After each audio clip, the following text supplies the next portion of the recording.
모르는 누군가가 아니라 바로 내 자식이기 때문에 충격은 더 큽니다. 20회 넘게 애지중지 키웠던 아들이 어느 날 갑자기 여자로 살겠다는데 세상 어느 부모가 덤덤할 수 있을까요? 이게 아니야? 나 막 꼬집고 있던 애 아니야? 맞아. 얘한테 많이 꼬집혔지. 내가 똑같이 꼬집었던 것 같은데. 그때 많이 맨날 꼬집히 볼게 꼬집혀가지고 아빠가 이렇게 같이 많이 이렇게 안 놀아줘서 엄마랑 같이만 있어서 좀 여성스러워졌나 더 여성스러워졌나 그래 생각하고 남자답게 좀 터프하게 막 이렇게 하고 잘 놀고 그래야 되는데 그런 것도 없었구만. 여자처럼 맨날 그러니까 저한테도 좀 몇 번씩 맞고 그랬어요. 씩씩하게 못하고 여자애처럼 그런다고 뭐 가시나처럼 생겼다고 남자애들이 좀 많이 짓궂게 하고 따돌림이보다 이제 많이 이제 괴롭힘을 많이 당한 것 같아요. 결국 아들은 딸이 됐습니다. 9년 전 수술을 받고 주민등록번호 앞자리도 바꿨고요. 하지만 아무리 부모라 할지라도 그 과정이 쉬웠던 건 아닙니다.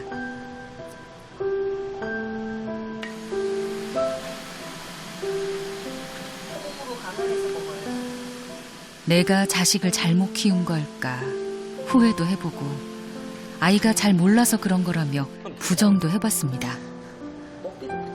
그때가 이제 15살, 16살 될 때니까 아니야 너가 한 20살쯤 되면 아마 달라질 거야. 좀만 더 기다려보자. 내가 20살까지도 해보고 기다려보고 좀 변화할 수 있는데 그게 안 되면 그때 가서 엄마가 뭐 수술을 하든 그때 가면 해줄게. 이러니까 아이는 이제 그걸 기다렸나 봐요. 20살 때까지도. 진짜 마지막이라고 생각하고 엄마한테 전화를 했어요. 이대로 죽어서 없어지는 것보다 그래도 살아서 이제 웃는 모습을 좀 보는 게 좋지 않겠냐고. 살아서 보기로 했잖아. 아, 그치. 그때부터 이제 조금씩 좋아졌지. 엄마랑 얘기할 때 엄마가 힘들 거라는 생각을 나는 못했지. 왜냐면 내가 너무 힘들었으니까. 어쩌면 너보다 엄마가 더 힘들었을지 몰라. 너는 엄마한테라도 말하지. 엄마는 말할 수, 그 당시에는. 그래서 나 그 말 듣고 되게, 할수 되게 미안했었어. 아, 내가 조금만 생각을 바꿔봤으면은 엄마 입장도 생각을 해봤을 텐데. 자식 앞에서 부모는 늘 약자입니다. 그러게. 단 하루만이라도 여자로 살고 싶다는데 말릴 재간이 없었습니다. 그렇다고 자식을 포기할 수도 없는 노릇. 저는 누구한테도 선뜻 얘기하기가 참, 그러니까 혼자만 속앓이인 거죠. 이제 본인은 이제 저한테도 얘기를 할 수 있지만 나는 뭐 내 엄마한테나 내 친구한테나 내 형제한테도 이렇게 쉽게 말을 할 수가 없었어요. 그런 찰나에 이제 본인이 또 뭐 힘들게 또 나한테 전화해갖고 막 울고 자기는 살아갈 수가 없다고 엄마가 해준다는 것도 안 하고 그래서 이제 가족이니까 살아서 보는 게 좀 더 나을 것 같아서 이제 받아들이게 되고 또 수술도 하게 되고 또 고적도 그렇고 본인도 노력을 많이 했대요. 그냥 살아보려고 본인도 했는데 아무리 노력해도 안 되더래요.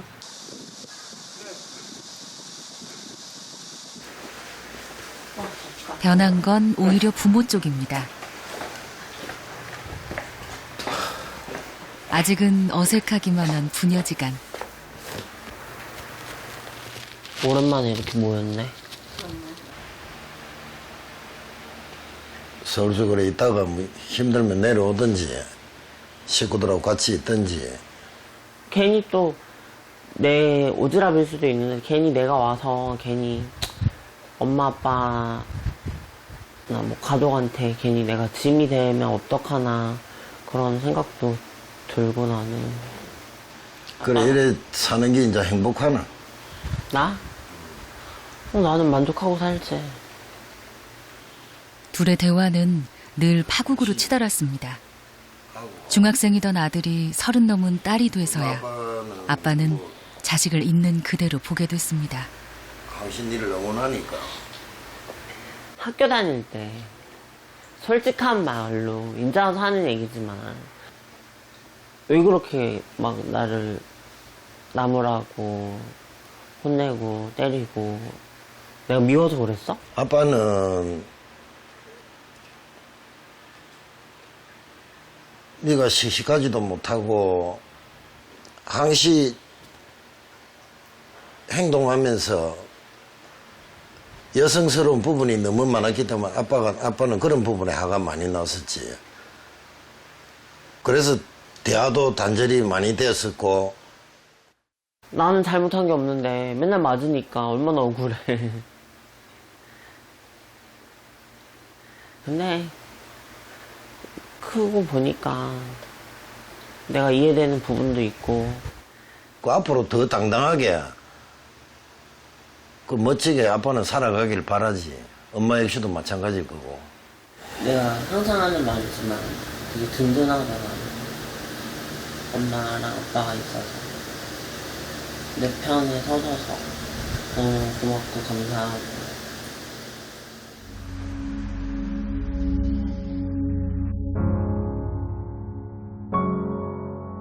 머리로는 이해가 돼도 온전히 가슴으로 받아들이는 건 뜻대로 되지 않습니다. 우리 애는 왜 이럴까 막 그런 생각만 했었죠. 그러니까 저희 애도 나이가 많이 들어가서 호르몬 치료를 했기 때문에 더다 등치도 커요. 키도 크고. 그러니까 여자로 보기가 쉽지가 않죠. 사람들이 한 번씩 더 쳐다보게 되고. 그러면 우리 매일 나오는 얘기지만 화장실 가기도 힘들어지고 뭐 누가 뭐라 그러지 않아도 본인이 벌써 주눅이 들게 되고. 그러니까 모든 일상생활에서 항상 이렇게 신경을 곤두세우고 사는 것 같더라고요. 화장실 문제도 꽤 큰 것 같더라고요. 꽤 큰 게 아니라 우리 화장실 못 간다고 생각해 보세요. 그러니까 제대로 애들 나가서 물도 못 먹고 그러다 보니까 방광염이나 이런 거 걸리는 애들도 많다 그러고. 그리고 항상 문제는 두려움에 떠는 거예요. 화장실을 가고 못 가고가 중요한 게 아니라 항상 조심하고 남보다 신경 안 써도 되는 걸 한 번 더 쓰고 살아야 되죠. 하나가 아니라 몇 가지를 더. 혹여,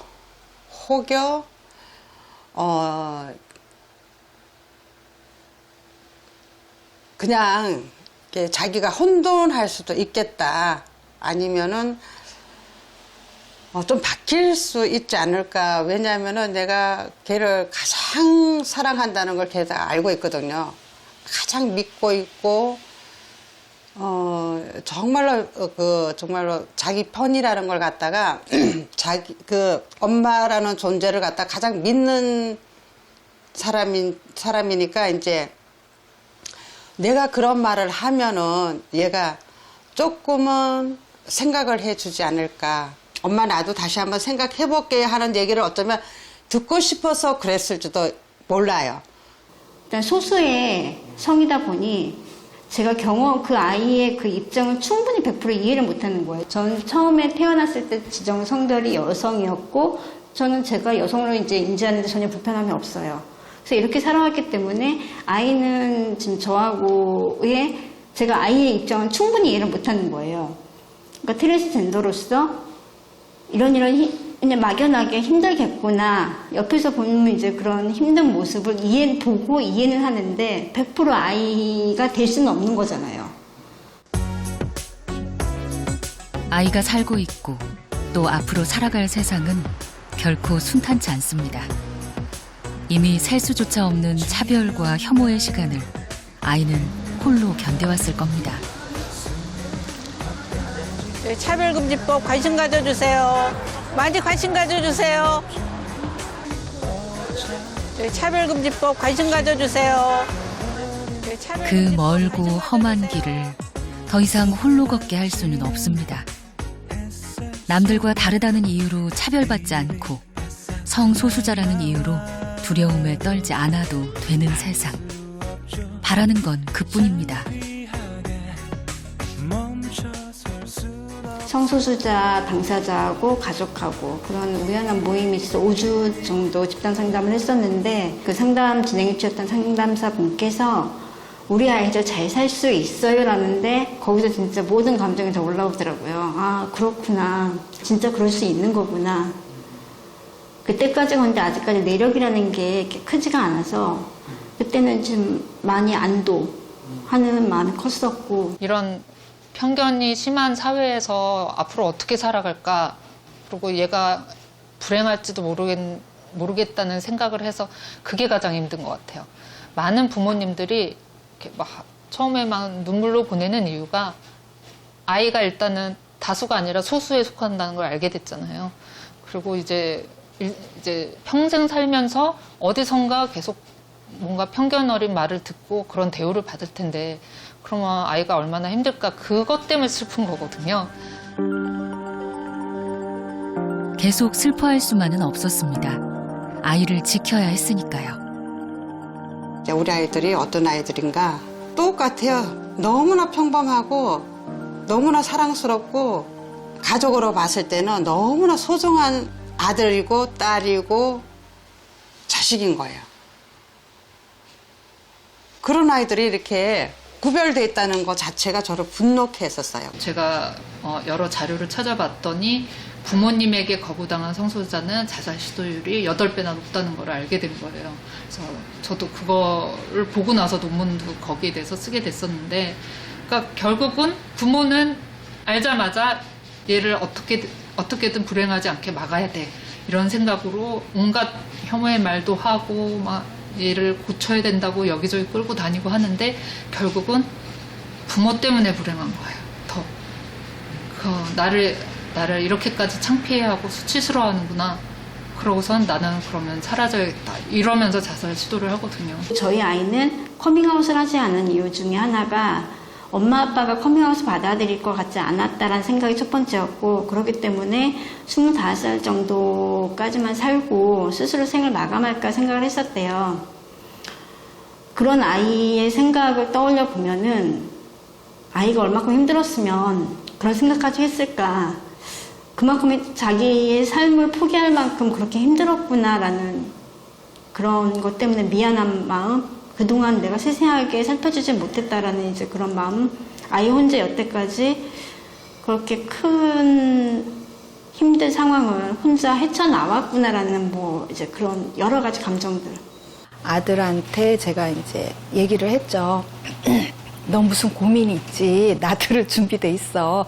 얘기해다오. 기다릴게. 그랬는데 답을 안 해줘서 한 이틀을 더 기다리다가 제가 못 참겠더라고요. 그래서 제가 편지를 썼죠. 엄마는 내가 동성애자인 것을 알고 있었어. 근데 내가 먼저 나한테 말해줄 때까지 기다렸는데 엄마가 못 참고 엄마가 먼저 말을 해야 되겠다, 이렇게 생각을 하고 이렇게 말을 하고, 지구가 뒤집어도 엄마는 내 편이야. 그리고 괜찮다. 그러면서 엄마는 널 여전히 사랑해. 이렇게 이제 편지를 써줬죠. 그래서 그 편지를 이제 주니까 아들이 그거를 한참을 들여다보고, 그때 이제 그게 굉장히 용기가 됐던 것 같아요. 아이들은 그렇게 태어났을 뿐입니다. 노력한다고 바뀌는 것도 아니고 고쳐야 할 병은 더더욱 아닙니다.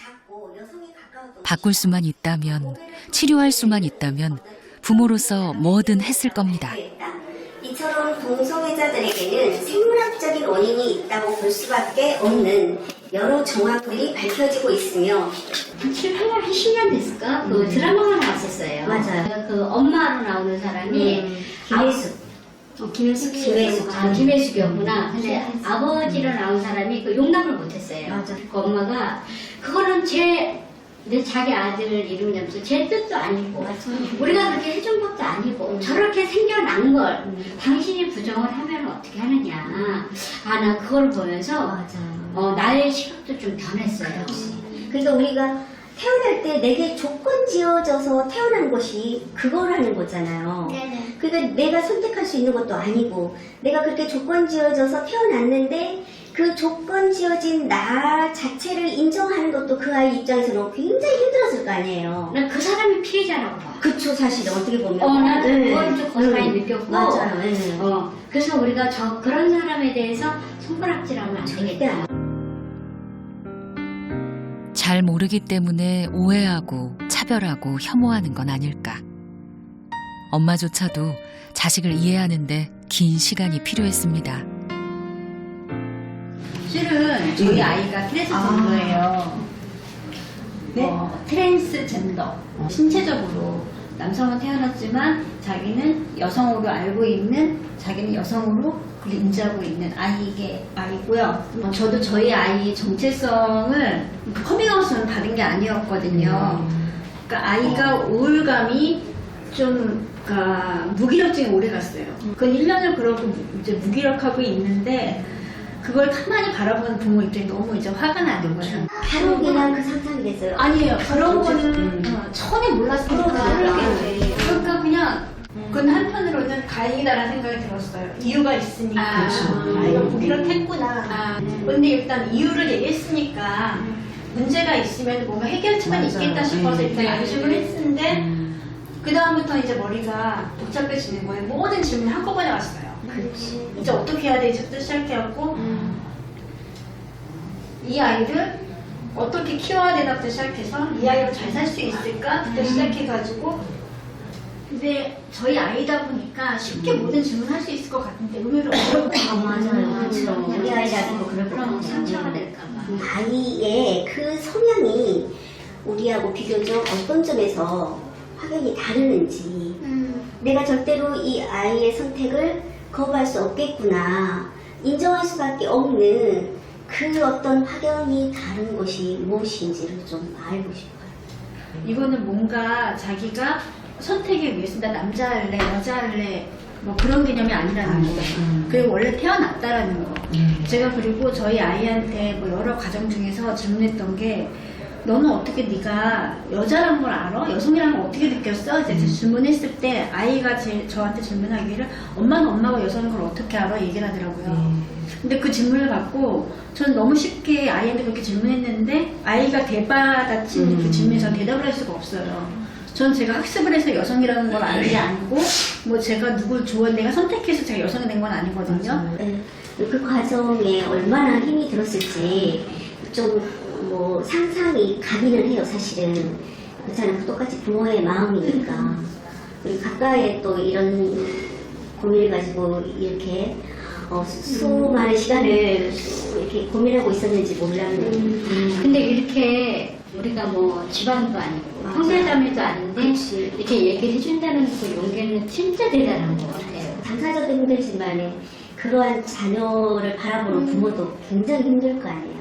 진짜 힘들어요. 태어나기를 이렇게 태어났기 때문에 어찌할 수 없는 케이스들에 대해서 사실은 저도 쌤 케이스 듣기 전에는 주변에서 본 적이 없어요. TV를 통해서 본 게 전부기 때문에 좀 맞아요. 그 동성이라는 단어만 들어도 참 거부감이 있는 입장이었었거든요. 근데 쌤 얘기를 듣고 보면서 되게 좀 막상 아는 사람의 이야기로 접근하다 보니까는 되게 안타깝고 우리가 제대로 알려야죠. 맞아요. 우리가 제대로 알아야 되겠다고 나서지를 못할 거 아니에요. 왜냐면 우리는 그것에 대한 고민이 없으니까. 부모로서 하나 좀 울컥했던 부분은 그거였어요.